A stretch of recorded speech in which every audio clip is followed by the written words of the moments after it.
Chris, one of the games I was most looking forward to playing this year, Mafia 3, is now out. We're a little bit late reviewing it, but we are nonetheless going to talk about it. You have played an awful lot of it. What do you think of it? Now, like yourself, I was looking forward to this greatly. This was one of the 3 games this year that I was really excited for. And Okay. I'm not going to say I was disappointed. It's just different than I thought it would be. Okay. Mainly because, well, basically, so let's talk about the one of the things that impressed me most first. Is definitely the story. 100%. Okay. I mean, anyone that's seen any of the opening hour, hour and a half, it's just an incredibly fantastic way to set up the kind of the ideas behind Lincoln and what he was doing, why he's doing what he was, and there's a very smart kind of documentary element to it, which kind of blends in with what you do in it. So that was quite surprising to me. So I like how they went about that, because I tried not to watch all those videos that they released before release. Yeah, because there was I only lot watched of the them. one 20-minute thing of gameplay. I didn't see any of that. Yeah. And just so there's a lot of great story beats in it, and the kind of the late 1960s where this New Orleans, well, faux New Orleans, New Bordeaux, is kind of struggling with kind of black discrimination, as it was in America. Martin Luther King Kind of still is, mate. Yeah, exactly. And Martin Luther King's just died. There's a lot of kind of great ways that Hangar 13 have kind of used that in the story. But go on, sorry. Does it depress at all? Because the one thing, I haven't played enough of it. I've played about 4 hours, maybe not even that. So I've played enough to know the story. And for example, I've played enough to know the soundtrack's amazing. I've played enough to know that it's definitely got some style to this game. There's definitely something about it that makes me kind of want to play a bit more. But with all the shit going on in the world, it almost depressed me a little bit that I kind of, when sometimes this is a weird direction to go in a review, but when you think about society and you like to think that from then we've come on such a long way, and then you see some of the stuff that happens in the world and you kind of think, have we really though? Or is it just more well hidden? Is it less in your face? I don't know why I've asked that. This is a silly thing to go down. Does the story, does it keep up that pace, the actual story that it starts with?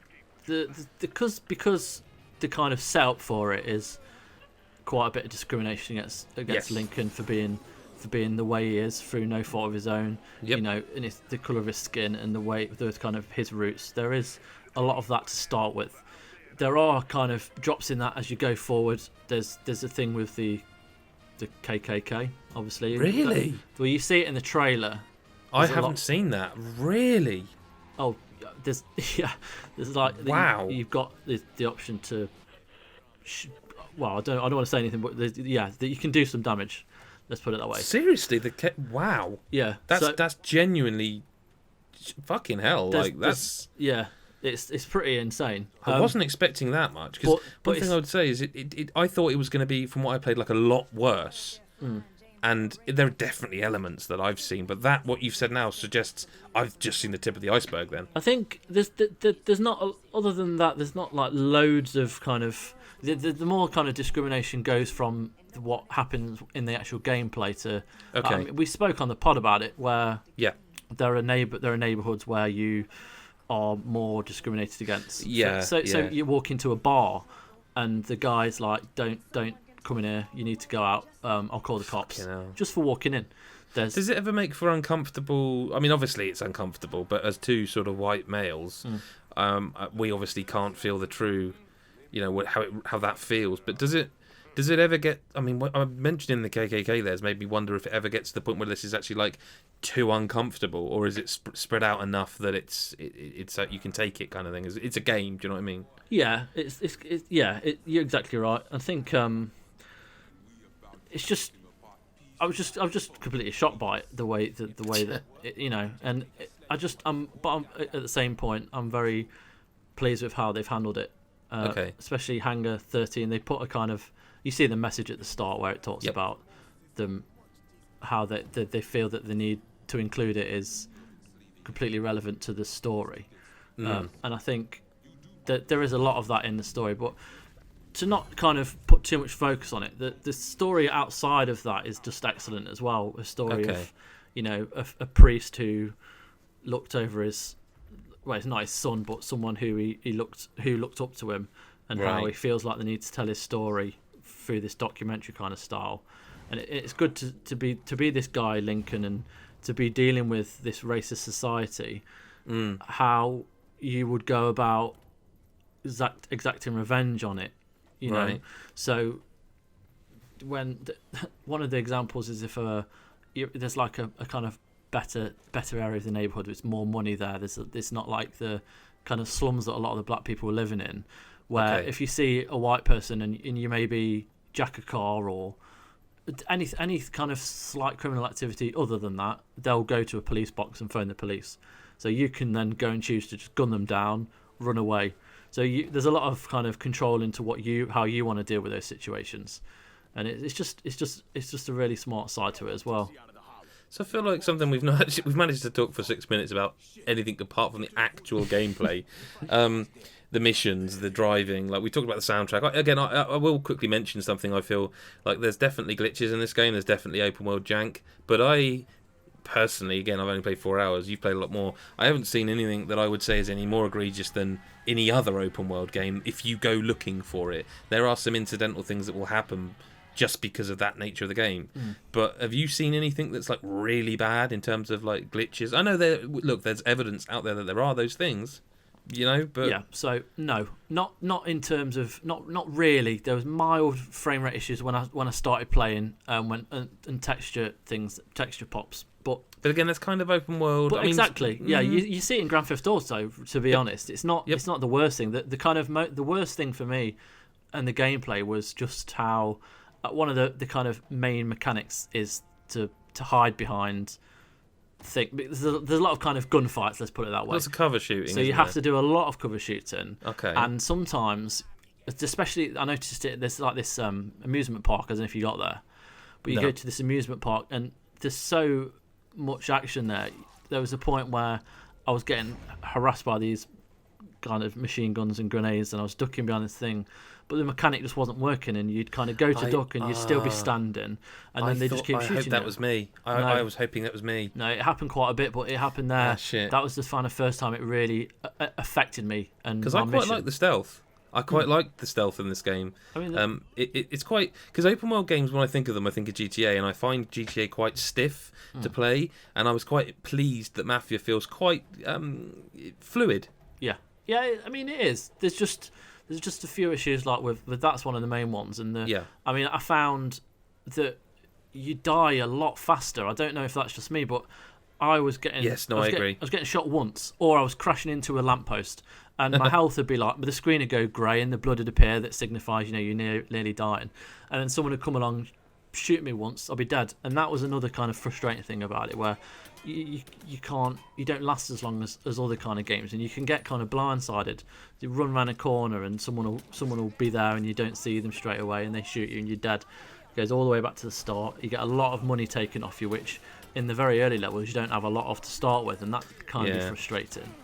But I just want to mention one thing that I didn't mention in my written review, which I would rather just mention quickly, is about there aren't many side missions, and you have got kind of a linear experience, which is fine.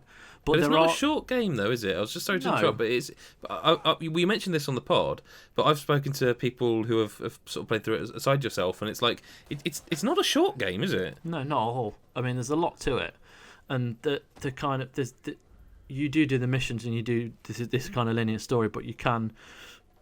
There's basically a lot to do with the kind of underbosses that you get. There's 3 underbosses. So is the underboss thing? Is that anything? I don't know if you've played it. I'm going to assume you have.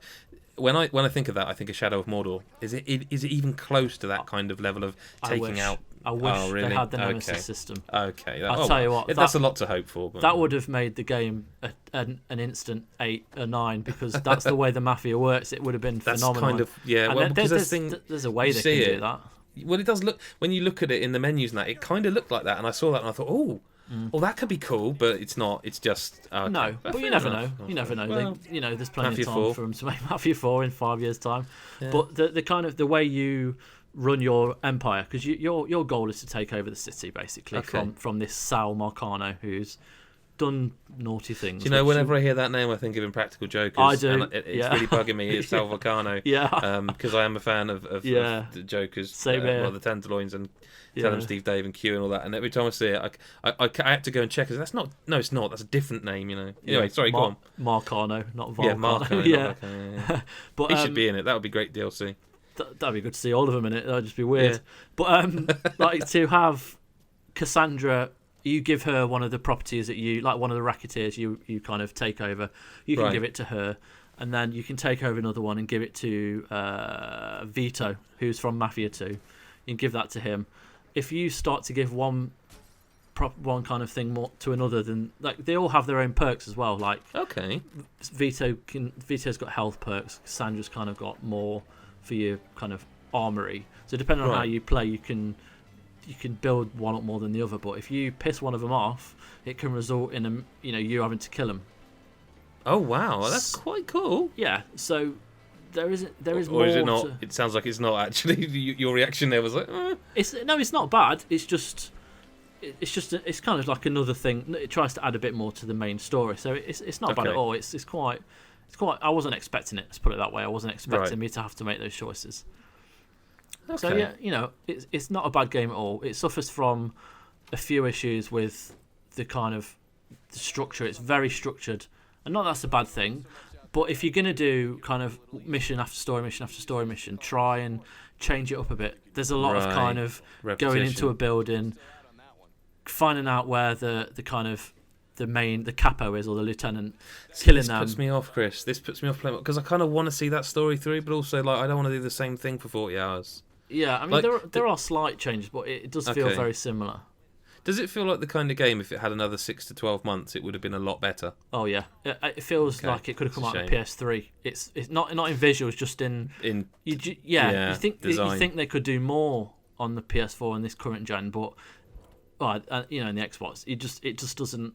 It just feels like you say, it could have done with a bit more time to make it new gen aesthetics, but last gen mission design. Yeah, which is a bit of a shame. Well, that's a shame. And if you want to go and see even more of Chris's thoughts on the game, and you absolutely should, go to GodisaGeek.com. One word, GodisaGeek.com, and you can see the full written review with a big score at the bottom there, because we don't score so much when we're chatting them, but when you want to go on the website, you can see the score.